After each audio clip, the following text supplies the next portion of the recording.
नमस्कार, बुलेटिन में आपका स्वागत है। आपके साथ मैं हूं जीनत सिद्दीकी। शुरुआत करेंगे बुलेटिन की बड़ी खबर के साथ, जो कि कानपुर से आ रही है। यहां अनवरगंज थाना क्षेत्र में चेकिंग के दौरान पुलिस और बदमाशों के बीच मुठभेड़ हुई, जिसमें शातिर टप्पेबाजों के गिरोह का एक बदमाश जख्मी हो गया।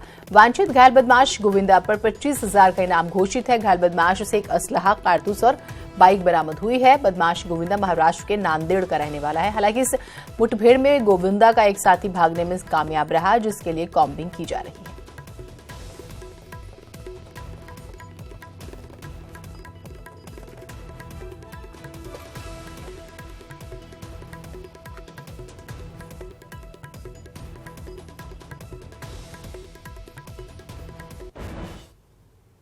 जो व्यक्ति इंजर्ड हुआ है पुलिस एनकाउंटर में, उसने अपना नाम गोविंदा पुत्र महाराणा, जो डिस्ट्रिक्ट नंदरवाड़ा महाराष्ट्र का रहने वाला है, बताया गया। उल्लेखनीय बात यह है कि ये थाना अनवरगंज से टप्पेबाजी के 2 मुकदमे में वांटेड था तथा 25,000 का इनामिया है। मुजफ्फरनगर से भी मुठभेड़ की खबर है। यहां बुढ़ाना कोतवाली क्षेत्र में चेकिंग के दौरान पुलिस और बदमाशों के बीच मुठभेड़ हुई है, जिसमें एक बदमाश और एक पुलिसकर्मी जख्मी हुए हैं। घायल बदमाश की पहचान कल्लू के रूप में हुई है। हालांकि घायल बदमाश कल्लू के 2 साथी भागने में कामयाब रहे, जिसकी तलाश की जा रही है। बदमाश के पास से एक तमंचा और बाइक के साथ भारी मात्रा में कारतूस बरामद हुए हैं। बताया जा रहा है कि बदमाश अजय नाम के एक शख्स की हत्या करने के इरादे से आए थे और हत्या की सुपारी देने वाले आरोपी गुलजार को भी पुलिस ने गिरफ्तार कर लिया।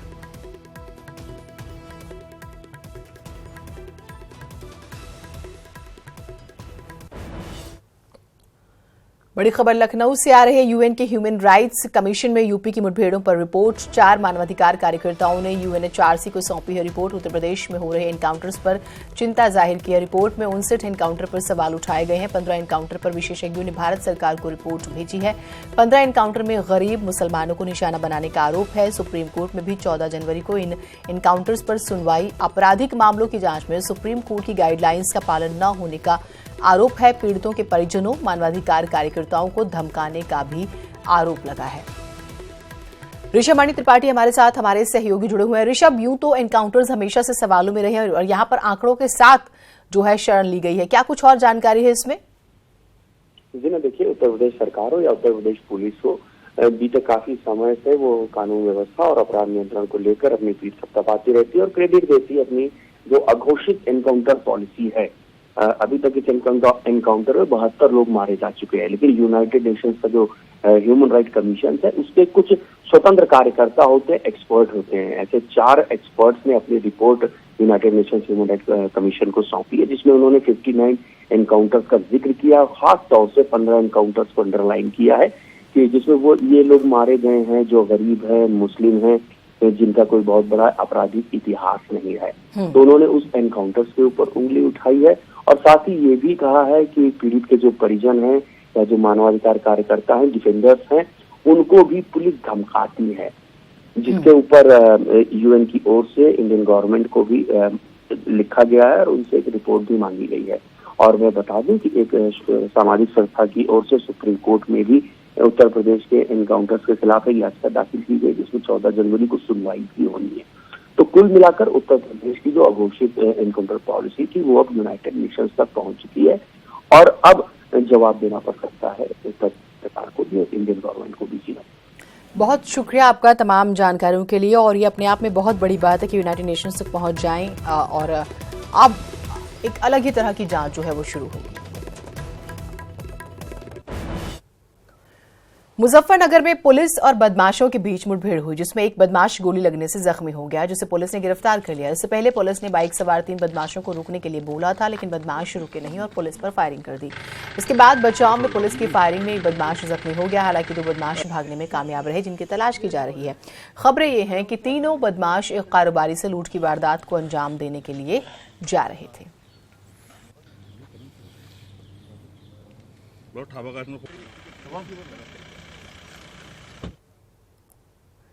मथुरा की कोतवाली वृंदावन के कस्बा चमूहा में पूर्व सभासद और उसके साथियों ने कहा सुनी के बाद एक युवक की गोली मारकर हत्या कर दी। हत्या के पीछे पैसे के लेन देन की बात सामने आ रही है। मौत के बाद गांव में आक्रोश फैल गया। मृतक युवक के परिजनों ने आरोपी युवकों के घर पर हमला कर तोड़फोड़ की। खबर पाकर मौके पर पहुंची पुलिस ने लोगों की धरपकड़ की और मामले की गंभीरता को देखते हुए गांव और आरोपी युवकों के घर पर पुलिस तैनात कर दी।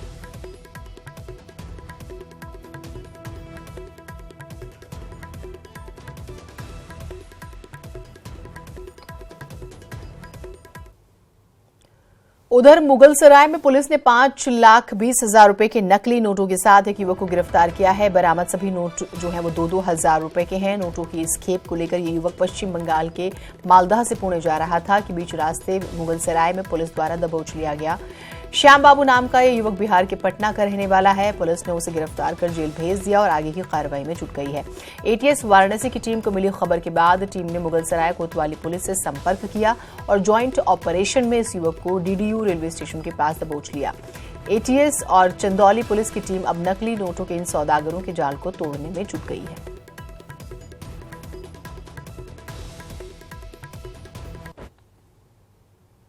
एटीएस की वाराणसी यूनिट और मुगलसराय पुलिस के संयुक्त कार्रवाई में एक व्यक्ति को पंडित दीनदयाल उपाध्याय स्टेशन के सामने से गिरफ्तार किया गया है, जिसके पास से 5,20,000 रुपए की फेक करेंसी बरामद हुई है, जिसको ये मालदा से पुणे ले जा रहा था। इसको गिरफ्तार कर विधिक कार्रवाई की जा रही है। वहीं पश्चिमी उत्तर प्रदेश में आतंकियों की तलाश में एनआईए की छापेमारी जारी है। शनिवार को भी मेरठ के मुंडाली थाना क्षेत्र स्थित जसोरा गांव में एनआईए की टीम ने छापेमारी की कार्रवाई की। यहां मदरसे में पढ़ाने वाले अफसर नाम के एक शख्स से जुड़े कई लोगों के घर पर छापेमारी की गई। मेरठ के राधना गांव से नईम की गिरफ्तारी के बाद कई ऐसे नाम सामने आए हैं जो आईएसआई एजेंट को हथियार सप्लाई करते थे। अब एनआईए की टीम के टारगेट पर पश्चिम उत्तर प्रदेश के कई लोग हैं जिनकी तलाश में छापेमारी जारी है। फिलहाल टीम अफसर को अपने साथ ले गई और उससे जुड़े सबूत तलाशने में जुटी हुई है।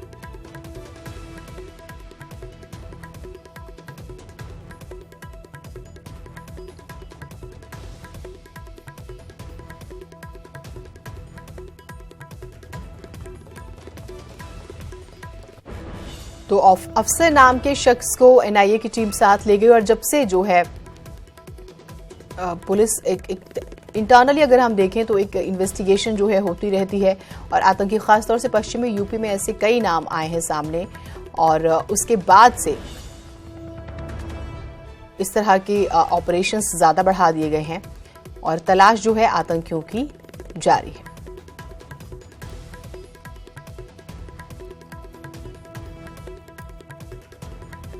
तो पश्चिमी उत्तर प्रदेश की हम बात कर रहे हैं। मेरठ के राधना गांव से नईम की गिरफ्तारी के बाद कई ऐसे नाम सामने आए इन्वेस्टिगेशन में जो कि आईएसआई एजेंट को हथियार सप्लाई करते थे और अब टारगेट जो है एनआईए की टीम की अगर हम बात करें तो पश्चिमी उत्तर प्रदेश के कई लोग जो हैं उनके टारगेट में हैं जिन तक वो पहुंच रही है।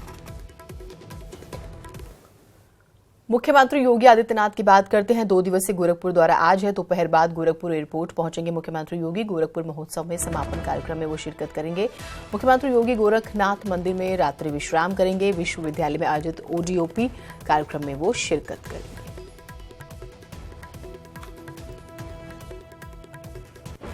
मुख्यमंत्री योगी आदित्यनाथ की बात कर रहे हैं। 2 दिवसीय गोरखपुर दौरे पर हैं वो। आज से उनका ये दौरा शुरू हो रहा है। गोरखपुर एयरपोर्ट पहुंचेंगे मुख्यमंत्री योगी दोपहर बाद और गोरखपुर महोत्सव के समापन कार्यक्रम में दरअसल उन्हें शिरकत करनी है और उसके बाद वो रात्रि विश्राम जो है गोरखनाथ मंदिर में ही करेंगे और ओडीओपी कार्यक्रम है उसमें भी वो शिरकत करेंगे।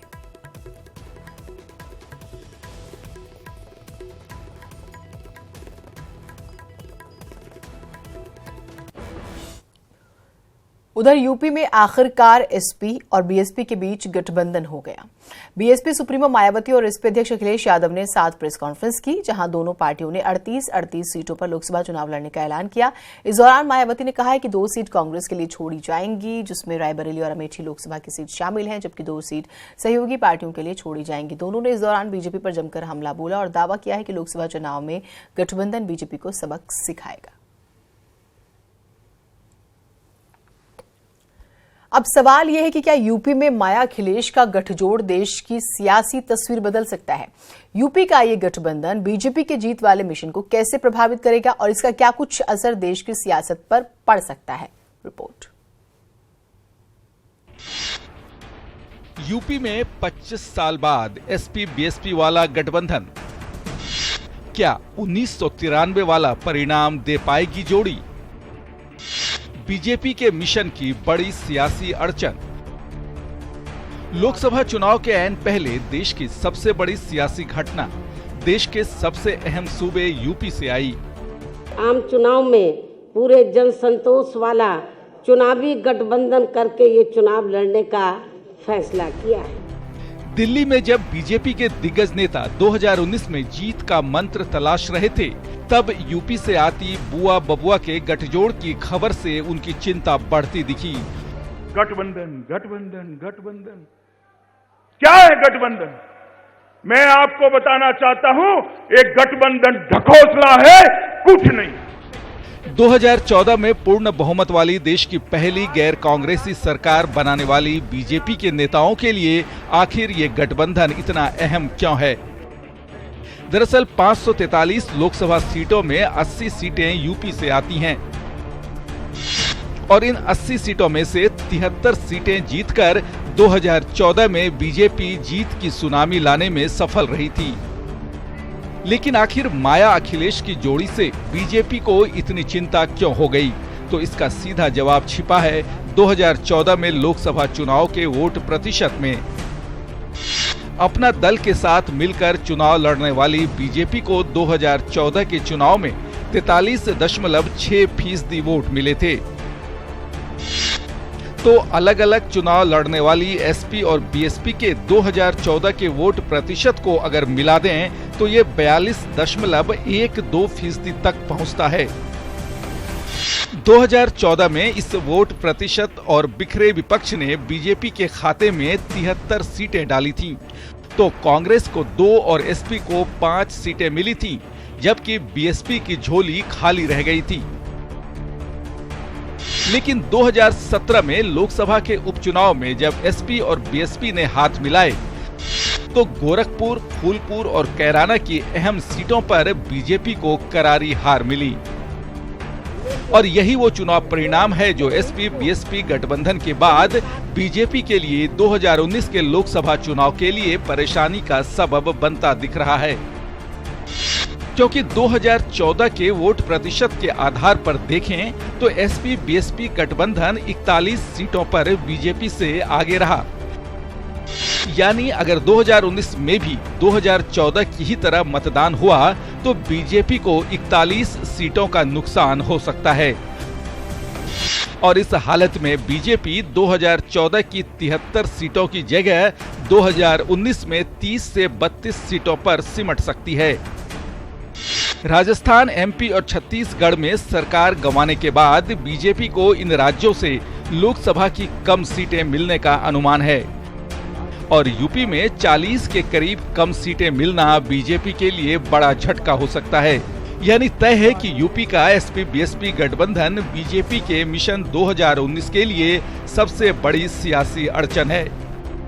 हालांकि ये तो हुई समीकरणों की बात, लेकिन माया अखिलेश की जोड़ी कितना असरदार होगी ये तो चुनाव परिणामों से ही पता लगेगा। Bureau report, news 18 network. लेखक संजीव कोटलना अपनी किताब शिमरा ऑफ लेंसडाउन के रूप में लेकर आए हैं। संजीव अपनी इस किताब को चेन्नई बुक फेयर में प्रेजेंट करने के बाद देश भर में रिलीज करने की तैयारी में है। मार्च अप्रैल में संजीव इस किताब को उत्तराखंड में पब्लिश करने की तैयारी कर रहे हैं, क्योंकि इस कहानी का मुख्य केंद्र बिंदु उत्तराखंड के कोटद्वार का लेंसडाउन इलाका है। पेशे से संजीव मार्केटिंग एडवाइजर है। शिमरा ऑफ लेंसडाउन जो है वो उत्तराखंड की एक छोटी सी जगह है, लेंसडाउन शहर, जो गढ़वाल राइफल्स का प्रमुख केंद्र भी है, उस पर आधारित है। कहानी में सिंपल एक चीज़ है कि कहीं हमारे टाइम पे घटनाएं अलग अलग घटित होती हैं, पर हमारा दिमाग उनको कॉम्प्लेक्स बना के आपस में सूत्र ढूंढने लगता है। ऐसे ही 5 किरदारों के बीच में घटित कहानियाँ। एक पौड़ी निवास एक बंगलो है जिसके केंद्र में केंद्रित होती हुई नज़र आती हैं, जिससे लोगों को लगता है कि पौड़ी निवास में ही कोई पैरानॉर्मल एक्टिविटी है। और इसका सारा जोर वहाँ पे रह रहे राज, जो कि मालिक है पौड़ी निवास का, उसकी बहन अनुराधा पे केंद्रित हो जाता है। और अब बात करेंगे गोरखपुर महोत्सव की।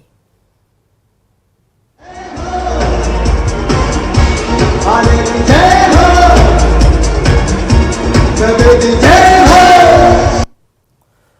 गोरखपुर महोत्सव में शनिवार को जानी मानी लोक गायिका शारदा सिन्हा ने शिरकत की और भोजपुरी गीतों से महोत्सव में सबा बांध दिया। लंबे अरसे के बाद गोरखपुर आई शारदा सिन्हा ने सीएम योगी से भी मिलने की इच्छा जताई है। पटना से पैदा बोलाइदा वो नजरा गई गुइया। पटना से पैदा बोलाइदा वो नजरा गई गुइया। नजरा गई गुइया, नजरा गई गुइया, नजरा गई गुइया। पटना से पैदा बोलाइदा वो नजरा गई। हमारी पहुंच आपकी ताकत है। न्यूज 18 यूपी को देखने के लिए आप लॉगिन कर सकते हैं news18up.com। फेसबुक पेज है /news18up। आप हमें ट्विटर पे भी फॉलो कर सकते हैं @news18up और हमारा यूट्यूब चैनल है /news18up उत्तराखंड। एक छोटा सा ब्रेक लेते हैं, ब्रेक के बाद सुप्रभात।